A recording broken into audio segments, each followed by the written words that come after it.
যদি হাদিস মানা যায় কোনো গরু বাছুরের নাম রাখা ঠিক না। কুরবানি তো এই কারণে একটা শখের বিষয় হইতে পারে। লায়লা বা মামুন এসব যে নামগুলো রাখে হিরো আলম, এটা বলাটা আসলে গরুর জন্য একটা ত্রুটিযুক্ত আমি মনে করি আর কি। দর্শক, একটি বড় আকৃতি গরুর সামনে দাঁড়িয়ে আছি। এই গরুটির নাম প্রিন্স মামুন।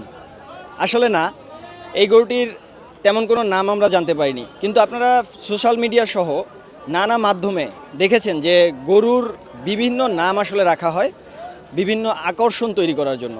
আসলে কুরবানি মানে ত্যাগ, ত্যাগের সেই মহিমার সাথে এ ধরনের নাম রাখা আসলে কতটুকু সম্পর্কিত এবং এখানে আসা ক্রেতা বিক্রেতারা এই বিষয়টিকে আসলে কিভাবে দেখছেন সেই বিষয়গুলো একটু ঘুরে ঘুরে আপনাদের জানানোর চেষ্টা করব। ইনসান মানুষের নাম রাখা ঠিক আছে, গরু বাছুরের নাম রাখা কোনো ঠিক নাই। ঠিক আছে, ওই জন্য আমরা কোনো গরু বাছুরের নাম রাখি না।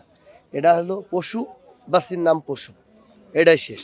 পশু পশু পশু কুরবানি হলো নবী রাসূলের সময় থেকে পশু কুরবানি দিচ্ছে, বাস পশু নিয়ে আনছে আমরা, নামের কি দরকার। কুরবানি তো এই কারণে একটা শখের বিষয় হইতে পারে। এমনি এছাড়া এটা তো নাম তো এটার অরিজিনালি আছেই একটা, যেটা আমরা সবাই চিনি যে গরু বললা। তো এর ভিতরে একজনে খুশি মনে একটা লাল গরু বা লাল মানিক দিতে পারে, বিভিন্ন নাম দিতে পারে। গরু তো গরু, এটা একদম নাম তো নির্দিষ্ট নাই। নাম তো শুধু মানুষের জন্যই নির্দিষ্ট, পশুর জন্য তো নির্দিষ্ট নাই। গরু পশুর জন্য তো মনে করেন গরু একটা চিহ্নিত, ছাগল একটা আলাদা, মহিষ একটা আলাদা। কুরবানির অর্থ হচ্ছে নিঃস্বার্থভাবে আল্লাহর রাস্তায় ত্যাগ স্বীকার করা, আত্মত্যাগ করা। মজা করার জন্য বেসিক্যালি বলা হয়।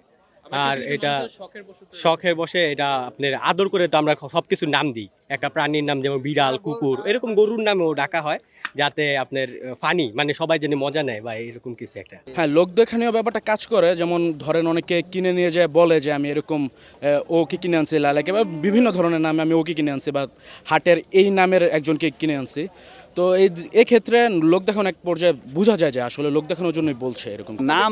নাম তো গরুর তো নাম রাখা যায় না, মানুষের নাম গরুর নামের সাথে কিভাবে রাখে, এটা তো মিলান সম্ভব না। হ্যাঁ, এটা হইলে হয়তো মানুষে একটা যে কোনো একটা ইয়ে দিয়ে রাখে আর কি, যে হয়তো শখ করে রাখে, একটা নাম রাখে, শখের মাধ্যমে রাখে, শখের বশবর্তী হয়ে। দর্শক, এই হাটে আগত অনেক ক্রেতা বিক্রেতার সাথেই কথা বললাম, প্রত্যেকেই জানালেন গরু ছাগলের নাম রাখার এই বিষয়টি আসলে কুরবানির যে মহিমা সেই মহিমার সাথে সাংঘর্ষিক।